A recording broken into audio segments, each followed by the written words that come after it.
although naweza nika opt kidogo, I beg to differ kidogo kwamba mawazo ambayo tunaweza tukayatoa sasa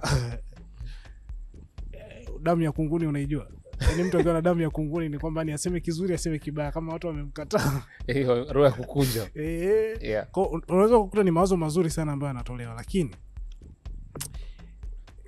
jamii tu kwamba watu wakatuangalia afu wakasema mna bwana hii tutatuongezea tuongeze hela hii tuongeze, au pengine ile sekta ambayo tutakuwa tumeigusa yule mkurugenzi wa ile sekta pengine na Land Rover alafu anaga madogo mieyusho kwa kama mind kwa sababu tu ya hate yani kweli, lakini it's a good talk, it's a good talk. So first thing first, mimi wazo la kwanza ambalo ningependekeza serikali ili execute na mimi natumia philosophy zile za biashara kwamba hata kama kuna idea ya biashara ni kwamba kama kuna a certain need ambao wewe uko nayo wewe Walter hapo sasa hivi si ndio una uhitaji wa kitu fulani, chances za kuna watu pengine 100,000 au 1,000,000 nchi nzima ambao wana uhitaji the same thing ambao unahitaji si ndio? So mimi nitaongelea mimi personally si ndio? Kwa wakazi wa Dar es Salaam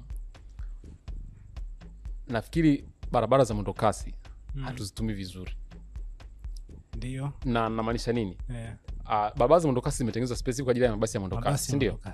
Ambao I don't know sio kwa mangapi sasa hivi lakini hayako mengi. So ile barabara kiukweli most of the times niseme 70% of the time ile barabara iko underutilized kwa sababu linapita basi la mwendokasi moja baada ya dakika 10 linapita lingine then baada ya dakika 20 linapita lingine. Okay, hatutaki kwanza kusema kwamba yameharibika mengine huko tusifike, lakini anyway the point is ni kwamba we are underutilizing barabara ya mwendokasi. So I believe kuna fursa ipo hapa. Sawa? Na hii fursa inakuja kwa staili hapa. Sawa? Hear me out.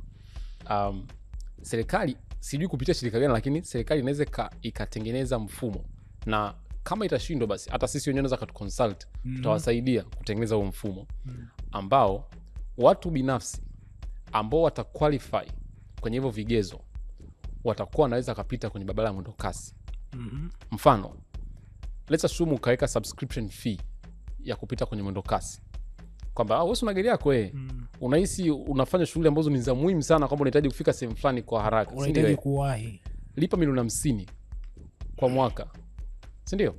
Subscription fee 50 million per year. Utapita kwenye barabara ya mwendokasi na magari yako mawili uliokuwa nayo au maybe gari moja.